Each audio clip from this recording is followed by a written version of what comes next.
আমরা শুধু তাদের ধর্ম পরিচয়টা পরিষ্কার করে দেওয়ার জন্য আন্দোলনে নেমেছি। এবং বিষয়টা যে যৌক্তিক, এই বিষয়টা আমার মনে হয় যারা নুন দিয়া ভাত খায়, ন্যূনতম লেখাপড়া জানে এবং মানব সন্তান হিসেবে যারা দাবি করে, তাদের কাছে বিষয়টা পরিষ্কার। মানুষের শত্রু ভারতের চিহ্নিত দালাল, সে রয়ে গেছেন এই রাষ্ট্রদ্রোহী রাষ্ট্রদ্রোহী সরকারদ্রোহী কাদিয়ানি আস্তানায় কিভাবে ঢুকলো জবাব দিতে হবে। যদি এখনই সেখান থেকে তাকে সরানো হয়, আমরা জানি কিভাবে তাকে সরাই আনতে হবে, ঠিক কিনা বলে। আমরা যেখানে বলেছি কাদিয়ানি ভাইদের আস্তানায় আমরা কোনো হামলা মামলা কিছুই করতে যাব না, তারা কেন ঢুকলো? তাহলে কি প্রশাসন এক পক্ষের পক্ষ নিয়ে আরেক পক্ষের বিরুদ্ধে যাবেন? এটার জন্য প্রশাসন নয়, ঠিক কিনা বলে। সুবহান যদি এসপি সাহেবের সামনে এখনই কাগজে স্বাক্ষর করে বলেন আমিও কাদিয়ানি, সে থাকুক, আমাদের আপত্তি নেই, ঠিক কিনা বলে। যারা আছে ওরা চিহ্নিত দুশ্মন, যদি এখন তা ব্যবস্থা না নেয়, সারা বগুড়া সব রাস্তা আমরা ব্লক করে রাখবো। বগুড়া থেকে তাদেরকে বের হতে দেব না। প্রয়োজন বোধে তারেক জিয়া, আমাদের আমির এবং আমাদের অত্যন্ত সমবয়সী বন্ধু, আমরা তাকে ডেকে নিয়ে আসবো, বিচার হবে বগুড়ায় বসে, ঠিক কিনা তোরে বলে। এখন কোন সাংবাদিক ভাইয়ের দুই একটা প্রশ্ন থাকলে বলতে পারেন, আমরা খুব অল্প সময় জানাতে পারবো, যেহেতু প্রশাসনের সাথে একটা জরুরি বৈঠক আছে। আচ্ছা আচ্ছা, আপনি আজকের বক্তৃতায় বলেছেন যে এরকম যারা যেসব সুশীল সমাজের প্রতিনিধি যারা আপনার কাদিয়ানীদের পক্ষ অবলম্বন করে কথা বলবে, তাদের জিপ টেনে ছিঁড়ে ফেলে দেওয়া হবে।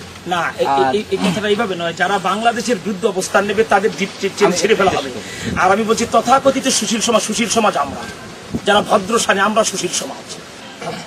আপনি বলেছেন ভাই আমরা বক্তব্যের মধ্যে যে 23শে ডিসেম্বরের মধ্যে যদি সরকার পার্লামেন্টে কাদিয়ানীদের অবসান ঘোষণা করে যদি বিল না পাস করে, তাহলে আমরা বৃহত্তর কার্যক্রমে যাবো বা অন্যদিকে যাবো। তাই যদি হয় একই সাথে আলটিমেটাম এবং একই সাথে একটা ঘেরাও কর্মসূচি, এটা কি পরস্পর বিরোধী বক্তব্য? না, পরস্পর বিরোধী নয়। একটা গণতান্ত্রিক সরকারের জন্য দীর্ঘ 2 বছর অনেক লম্বা সময়। সরকারের গুরুত্বপূর্ণ বিল পাস করতে 15 দিনের বেশি সময় লাগে না সিদ্ধান্ত নিয়ে। এটা জাতীয় গুরুত্বপূর্ণ এবং আমি বলতে চাইবো এই মুহূর্তে সবচেয়ে সেন্সিটিভ ইস্যু বাংলাদেশের জন্য। কারণ আপনারা জানেন পাকিস্তানের ইস্যুতে একদিনে 10,000 লোকের রক্ত ঝরেছিল। তারপর পাকিস্তান পার্লামেন্টে দীর্ঘ বিতর্কের পরে এই বিল পাস করতে পাকিস্তান পার্লামেন্ট বাধ্য হয়েছিল এবং পৃথিবীর 37টা রাষ্ট্রের হাইকোর্ট এদেরকে অমুসলিম বলে হাইকোর্ট থেকে রায় বেরিয়ে 37টি দেশের হাইকোর্ট থেকে মানে এদেরকে অমুসলিম বলে রায় দেওয়া হয়েছে। এই জিনিসটা কোনো ডকুমেন্টারি আপনাদের কাছে আছে? একটা বই আছে। আমরা যতদূর হাইকোর্ট সাধারণত কোনো যদি হাইকোর্টে না যায় সাধারণত এভাবে ডিসিশন আসে না। না, হাইকোর্টে যেতে হয়। সরকার গ্যাজেট নোটিফিকেশনের মাধ্যমে অনেক সময় অনেক কিছু করতে পারে। তা আপনি যে হাইকোর্টে স্পেসিফিক বলতেছেন, সব ডিসিশন কিন্তু হাইকোর্ট থেকে আসে না। আমরা যতদূর সরকারের প্রসিডিউর জানি, অনেক সময় সরকার গ্যাজেট নোটিফিকেশনের মাধ্যমে করে বা একটা বিলের মাধ্যমে করে। বিল আর পার্লামেন্ট আর হাইকোর্ট কিন্তু এক না। সেখানে আপনি হাইকোর্ট প্রশাসন সম্পূর্ণ আলাদা না। এটা আমরা যতদূর জানি যে এই তথ্যটা কিন্তু নিয়ে মানে আগেও এটা নিয়ে অনেক বিভ্রান্তি ছিল। এটা এক ধরনের বিভ্রান্তি বলা হচ্ছে আর কি। একটা সুনির্দিষ্ট বই লেখা আছে কোন দেশের পার্লামেন্ট, কোন দেশের হাইকোর্টে কত তারিখে রায়টা বের হয়েছে, ওই দেশের হাইকোর্টের রায়ের তারিখ সহ বইটা আমাদের সামনে যদি বলতেন। হ্যাঁ, যদি বলতেন যে কোন কোন দেশের হাইকোর্ট বা রাষ্ট্রের নাম যেমন পাকিস্তান হাইকোর্ট, যখন নাকি এদেরকে অমুসলিম ঘোষণা করে রায় বের হয়ে পার্লামেন্ট আলোচনা হয়ে সেই রায়কে কার্যকর করে আইন পাস করে এদেরকে অমুসলিম ঘোষণা করা হয়েছে। যেমন এরপর সাউথ আফ্রিকা, তারপরে আপনার সাউথ আফ্রিকা, মানে এই দুইটা রাষ্ট্রের নাম মানে এই মুহূর্তে আর কি মনে আছে। কন্টিনিউ মুক্ত থাকা আমরা যে বক্তব্য আমরা বলার আগে আমরা নাম হয়ে যাবো। না, ওটা তো সিরিয়াল আছে, ওই যে বই হাতে যেহেতু আছে তখন আমাদের মানে ডকুমেন্টারি কিছু কিছু এভিডেন্স পড়ে উচিত বলে আমাদের মনে হচ্ছে। না, এই ব্যাপারে ওই বিষয়টা মুখোমুখি ছাড়া আর কি ডকুমেন্ট চান বলেন? আমরা আকিল বালেক মুসলমান বলতেছি কোরআন হাদিস থেকে, এবং আমি কিন্তু ইসলামী ব্যারিস্টার। আমি কিন্তু একদিন ইসলামী ব্যারিস্টার। আমি কিন্তু ইংরেজদের 511টা প্যানেল কোর্টের ওই পচা আইন পড়ে আইনজীবী হই নাই। আমি কিন্তু 6666টা খোদা প্রদত্ত আইন পড়ে তারপরে কিন্তু ইসলামী ব্যারিস্টার হয়েছে।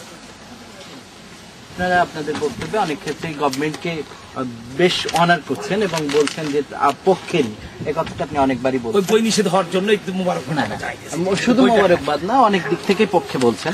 তো সেই ক্ষেত্রে আমার কথা হচ্ছে গভর্নমেন্ট কিন্তু যে কোনো মিছিল, মিটিং, সভা সমাবেশ ঘেরাও এই কথা কিন্তু একেবারে আইডেন্টিফাই করে বলছেন যে এগুলো হচ্ছে দেশ বিরোধী ষড়যন্ত্রের অংশ, হ্যান এই জাতীয় কথাবার্তাগুলো বলছেন।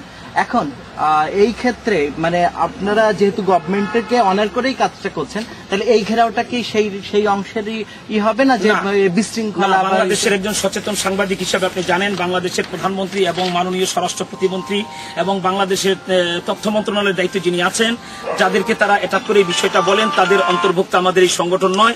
তারা কারা, আকার ইঙ্গিতে তা কোন দলকে বুঝাতে চায় সেটা আপনাদের সামনে পরিষ্কার। মুভমেন্ট এবং ইসলামিক গুরুত্বপূর্ণ যে সকল সংগঠনগুলি স্বনামধন্য, যেমন জামাত ইসলামী, শাসনতন্ত্র আন্দোলন, নিয়মতান্ত্রিক আন্দোলন যারা করে, এই সকল দলগুলিকে আজ পর্যন্ত কোন দল, কোন সরকার এখন পর্যন্ত কোন রকম অ্যাটাক বা এরা অনৈতিক বা এরা উগ্রপন্থী এরকম কোনো কিছু এখনো বলে নাই। আপনাদের এই আন্দোলনের পিছনে সরকারের কোন মহলের কি কোনো আছে, সহানুভূতি আছে বা আপনাদের সাথে কোনো? আমরা মনে করি সরকারের কোনো মহল বললে ভুল হবে। গোটা মহলটা, রাষ্ট্রপতি, প্রধানমন্ত্রী এবং দেশের সেনাবাহিনী প্রধান, পুলিশ প্রধান, বিডিআর অমুক অ্যাডভোকেটকে আমি 24 ঘন্টার মধ্যে অ্যারেস্ট করাতে পারি, এটাতে 48 ঘন্টার মধ্যে। না, সেটা খালেদা জিয়ার কথা বলি না যে আমাদের নাগরিক যদি কোনো ব্যক্তি, আপনারা জানেন যে শব্দ প্রয়োগ করে, যে শব্দমালা আমাদের ব্যাপারে তিনি বলছেন, ব্যাপারটা আমরাও তদন্ত করতেছি।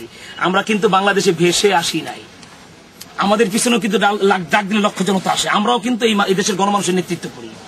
তিনি যে শব্দমালা দিয়ে কথা বলছেন তা যদি তদন্ত করে ঠিকই হয়, সাক্ষীরা সাংবাদিক হিসাবে কিছু দেখতে পাবেন এই বাংলার জমিনে ইনশাআল্লাহ। আপনি কি হুমকি দিচ্ছেন? না, এটা হুমকি নয়, এটা হলো অপরাধের বিচার, অপরাধের বিচার। ধন্যবাদ। আমাদের সাথে 1 বছর আগে বৈঠক করে স্বরাষ্ট্র প্রতিমন্ত্রী মাননীয় প্রধানমন্ত্রীর অনুমতিক্রমে, মহামান্য রাষ্ট্রপতির আদেশ ক্রমে কাদিয়ানীদের বই নিষেধ করেছেন। আমরা ধন্যবাদ জানিয়েছি, ঠিক কিনা বলেন? আজকে কতগুলি ঘাতক দালাল বাংলাদেশের শত্রু, ইসলামের শত্রু, তাদের প্ররোচনায় আপনারা যদি আগামীকালের প্রোগ্রামে চুক্তি ভঙ্গ করে প্রশাসনের পক্ষ থেকে কোন বাধা দেওয়া হয় এবং কোন বিদেশি চক্রকে খুশি করার জন্য আগামীকাল 44 দ্বারা জারি করা হয়, রক্তের বন্যা বলবে তাকে রক্তে পারে না। তাহলে স্বরাষ্ট্রমন্ত্রী, প্রতিমন্ত্রী লুৎফুজ্জামান বাবরকে তার দায়িত্ব বহন করতে হবে। বাংলার স্বরাষ্ট্রমন্ত্রী কি জানেন না 2.5 লক্ষ লোক নিয়ে বিভাগীয় শহর খুলনায় আমি নেমেছিলাম, সেখানে যদি আমি ইঙ্গিত দিতাম কেমন ঘটে যেত, 1 ফোঁটা রক্ত ধরে নাই, ঠিক কিনা বলে? স্বরাষ্ট্র প্রতিমন্ত্রী কি জানেন না এই মাত্র 1 মাস আগে, 11 মাস তার জেলার বগুড়ায় 2.5 লক্ষ লোক নিয়ে আমরা মাঠে নেমেছিলাম, কোন রক্তপাত হয় নাই। স্বরাষ্ট্র প্রতিমন্ত্রী কি জানেন না চট্টগ্রামে আমরা লক্ষ লক্ষ লোক নিয়ে মাঠে নেমেছিলাম, শান্তিপূর্ণ আন্দোলন হয়েছে। যেই সংগঠন শান্তি চায়, যেই সংগঠন মানবতা চায়, যেই সংগঠন বাংলাদেশের সুনাম চায়, যেই সংগঠন ভদ্রতার সাথে আইনের প্রতি শ্রদ্ধা জানিয়ে কর্মসূচি পালন করতে চায়, ওই সংগঠনকে ত্যক্ত বিরক্ত করা কোন গুণী জ্ঞানী প্রশাসনের কাজ নয়, ঠিক কিনা বলে? পরিষ্কার বলি, যতদিন চুক্তি ঠিক থাকবে শান্তিপূর্ণ আন্দোলন হবে, চুক্তি ভঙ্গ হলে আঙ্গুলি ইশারায় কিয়ামত ঘটে যাবে। আমি বাংলার বিবেকমান মুসলমানদের কাছে প্রশ্ন রাখতে চাই, ভাষার মূল্য বেশি না নবীজির মূল্য বেশি? আহত শিয়ালের মতো ভেঙর ভেঙর নয়, উম্মত হইলে মুখ খুলে জুড়ে বলবেন নবীর মূল্য বেশি না ভাষার মূল্য বেশি? বাংলাদেশের মাটির মূল্য বেশি না মদিনার মূল্য বেশি? পরিষ্কার ভাষায় বলতে চাই, আমরা 1952 সালে রফিক সালাম জব্বার বরকতের বুকের তাজা রক্ত দিয়ে মাতৃভাষা বাংলাকে মুক্ত করেছি। 1971 সালে 30 লক্ষ শহীদের রক্তের বিনিময়ে, 2 লক্ষ মানব ইজ্জতের বিনিময়ে আমরা দেশ স্বাধীন করেছি। কিন্তু মনে রাখতে হবে, 52 ভাষা আন্দোলন, 71 মুক্তিযুদ্ধে যত রক্ত